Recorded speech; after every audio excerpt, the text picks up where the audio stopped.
just when you thought it was safe to go back in the water. Nah, I'm kidding. I just found more rust on my car. This was hidden behind my brake booster. Yeah, I knew there was a little bit there, but I didn't know it was going to be this bad, so I'm going to have to cut that rod out and put in a little patch panel. So, anyway, welcome to Foreign Tune. I am Derek, and this is a continuation of the disassembly of my engine bay, so I can prep it for paint and make it look pretty. So today's video, we're going to go through and we're going to remove anything and everything in the engine bay, including the washer lines, as I'm holding up there, and we're going to get down to the steering box, the suspension, the entire front subframe. I'm going to be replacing the bushings in the subframe, figuring out where some of the leaks are from the heater unit, because that was pooling up with antifreeze, getting rid of all of that sloppy looking fire retardant, heat shield, whatever you want to call it, pulling out all the heat shields on the frame itself, on the steering, and removing all of the wiring.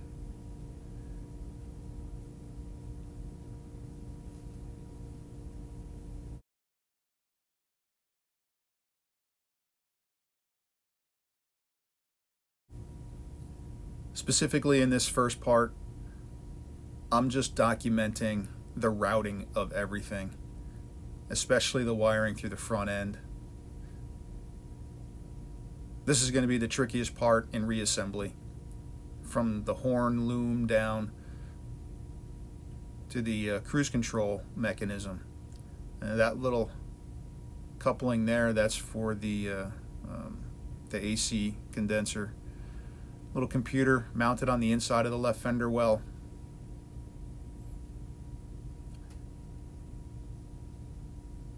Yeah, putting this car back together is going to be my biggest challenge by far. That wire that I'm holding up right there goes down to the crankshaft position sensor. That wire there runs from the cruise control mechanism, the ballasts. Yeah, this is going to be a good time piecemealing this thing back together. So wish me luck, and bear with me as I just do a slow pan around everything so I can always remember where everything goes back.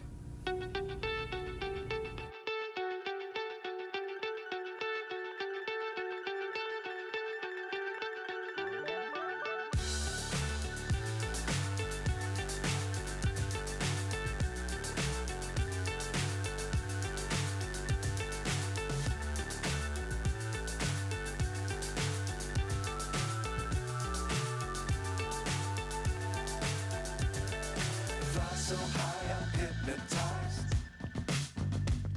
What's up is down, what's left is right. Chasing stars and holding you. I can't see the end, but we'll see it through.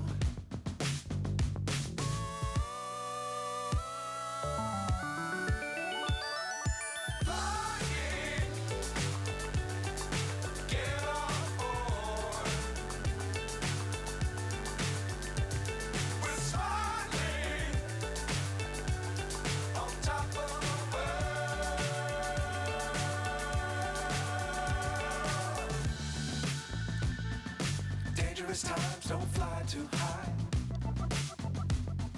Be sure to keep the ground in sight. Fly forever if you keep it tight.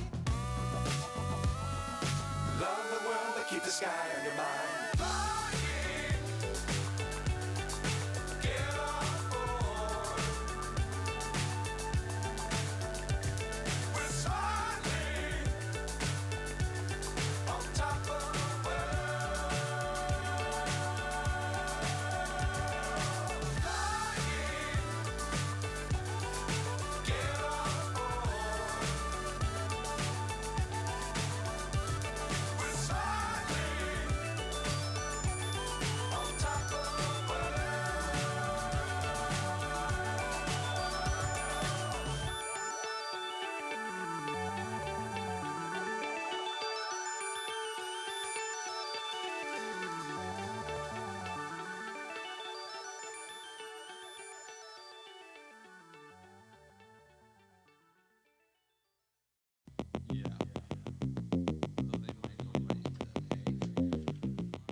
There's only a couple spots that I got some rust I really need to be concerned with. Inside the right fender well towards the front, it always pulled up water right there. So I'll be able to grind a lot of that down, smoothing it out. But if there's anything that's very deep, I'm going to put some POR 15 in there, lightly sand it, scuff it down a little bit, and then I'll be able to put some heavy build primer and get things painted back and seal that rust forever, or whatever may be remaining in there. Get that sealed off and prevent it from rusting any further. No rust over in the left front. As I mentioned in the beginning, there's a little bit of rust, well, a lot of rust, underneath and behind the brake master.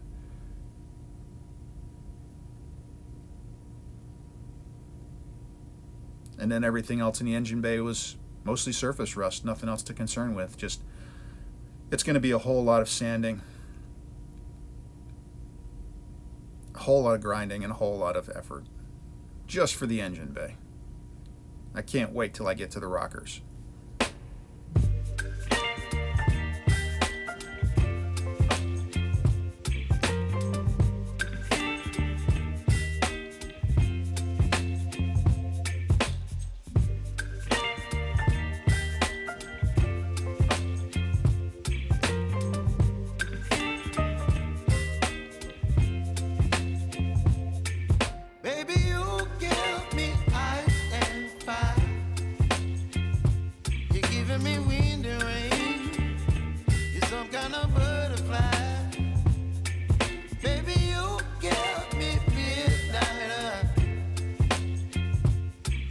My appetite, don't leave me here high and dry. Oh, well, I don't wanna jinx it, baby, and twist myself at the spine.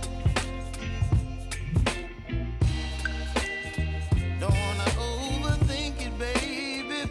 It's just twist your body and mine.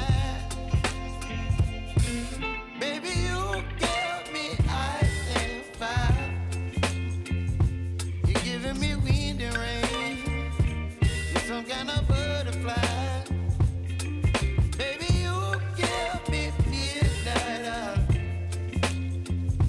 You whip up my appetite, don't leave me here high and dry. Oh, but I don't wanna jinx it, baby. Let's not get ahead of my time. Oh, but I don't wanna miss you, baby. So I stand up and speak just my mind. Oh,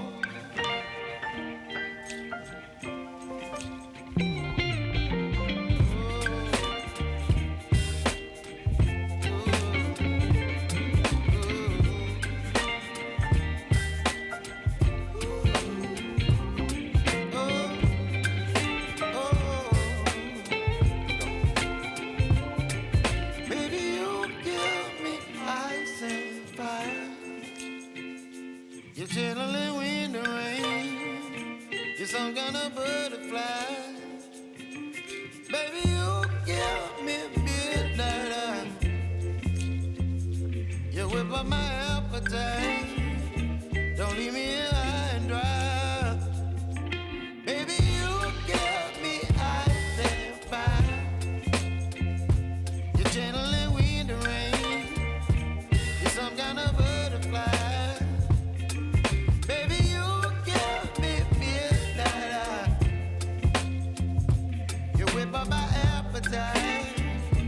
Don't leave me here high and dry.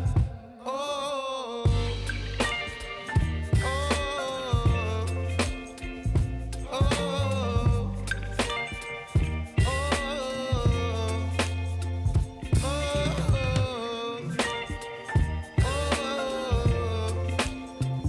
oh, I have yet to figure out what was actually leaking in the antifreeze, whether it was the electronic control housing or if it was the actual heater valve itself. Still have to do some more investigation there.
got it detached enough, I guess, to get in and start cleaning off some of this grease and grime of 50 years. It was in really bad shape, but it let me at least see the true color of the car, originally anyway. No, I'm not going to repaint it this color. I think it's a terrible color for this car. I am going to go back with a version of red, but this was very satisfying, getting all that crap out of there.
Getting back to it on the inside of the garage, things are finally dry, mostly. So the first thing I wanted to do here was just drop the subframe enough to put in new mounts for the subframe. There's only 4 bolts and 4 mounts with maybe 6 bolts, 2 of them, one on top of each shock tower. So it shouldn't have been that difficult to drop it down a little bit and put my new mounts in. But yeah, found out a few things. That right front was missing the large washer, which allows to do something. So essentially that front right bolt was doing absolutely nothing, just filling a hole with no big plate locking anything in place. So I'm really glad I took it apart. And here's my kit, the Phoebe, whatever you want to call it. Anyway, it's really thorough, really good quality. I like it a lot. Doesn't come with any instructions, so I had to go by feel. I got the old ones out pretty easy. There was a bit of surface rust on the inside, so I sanded all that stuff down and coated it with some rust converter. I forgot which one it was, but prevented it from rusting any further in the future, or at least for my foreseeable future.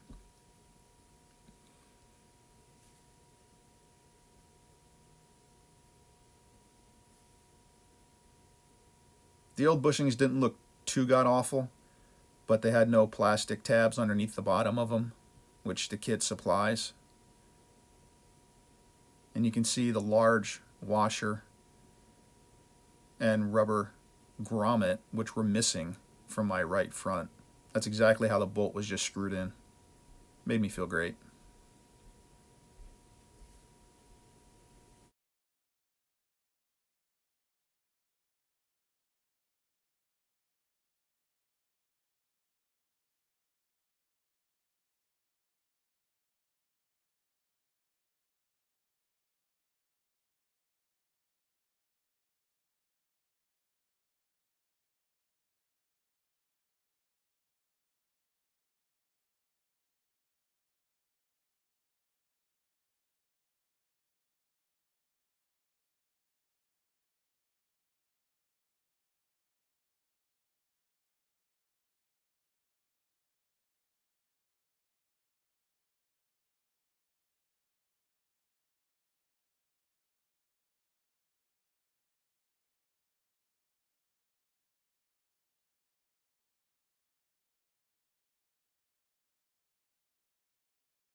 So in the Phoebe kit, there is there's 4 clamps, those, which I had no idea where they went or what they did. And what they actually do, I found out, is they lock the new nut that slides into the frame in place.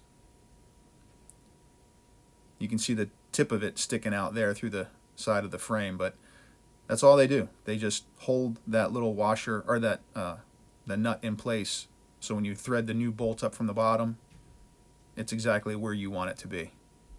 You probably don't need them. You'll still be able to center punch it and have no problem. And that's where the little plastic fitting goes on the bottom side. And they slot right back into the subframe. Nice and easy.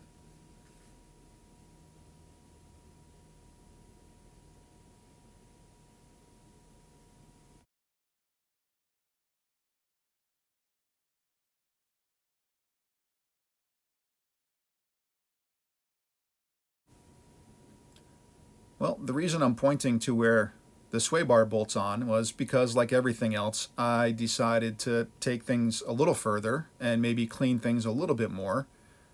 And, well, yeah, that, spoiler alert, I dropped the subframe and just pull it out of the car wholly.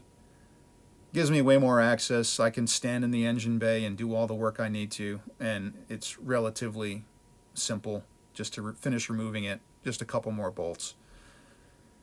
So, yeah, subframe comes out.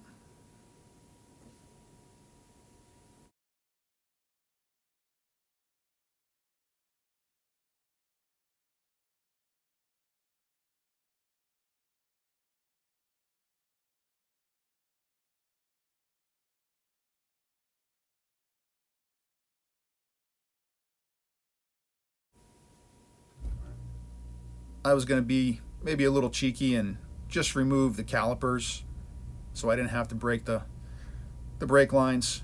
But yeah, that didn't work out in my favor either. So not only did I remove this caliper and set it off to the side, but I ended up having to break the lines anyway. Not break, but remove. You understand. So anyway, caliper comes off. Didn't need to because I was just going to remove it at the junction anyway, inside the inner fender wells.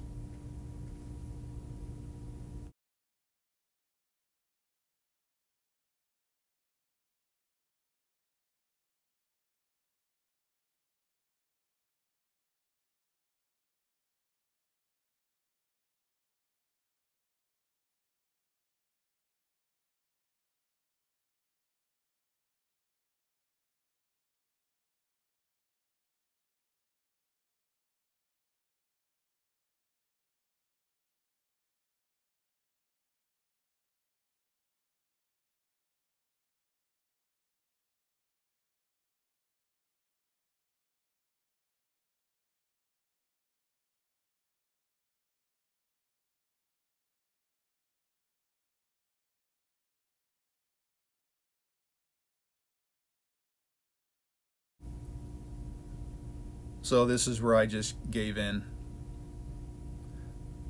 And I'm really glad I had the lift. It's just easy to lift the car a little bit higher. Drug everything out sideways. No drama. Really easy.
And that is the steering box removed, as well as all of the remaining heat shield of actual tin in the engine bay. And a ton more room for activities in here. I will say, keep in mind the steering and the steering wheel specifically. You want to make sure that you have it centered before you put the steering box back on, and you have a very good idea where the steering box was, how the steering box was oriented, so that way when you turn your blinker on and you turn the direction you're going to go, that when you turn the wheel straight again, it cancels the blinker. That's going to be one thing you're going to have to pay particular attention to in reassembly. So mark your work before you take it apart is the short answer here. And this was taking out all of the stupid heat shield that had melted and fallen down on the firewall itself, and that exposed a bunch more rust up there that was behind the brake master and the brake boost.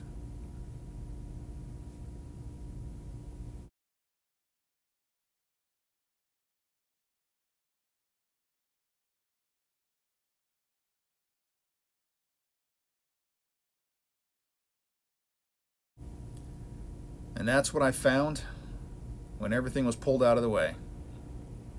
Go figure, I found a 10mm socket under there as well. But as I dug down, I definitely found there was a bunch of pitting, and as you saw in the opening credit, the hole, which looked to be about the size of a quarter. Well, yeah. I'll start the next video off where this one leaves off. Spoiler alert, it is larger than a quarter.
Okay, fast forward about 3 days of sanding, grinding, and asking my children for help when they have time.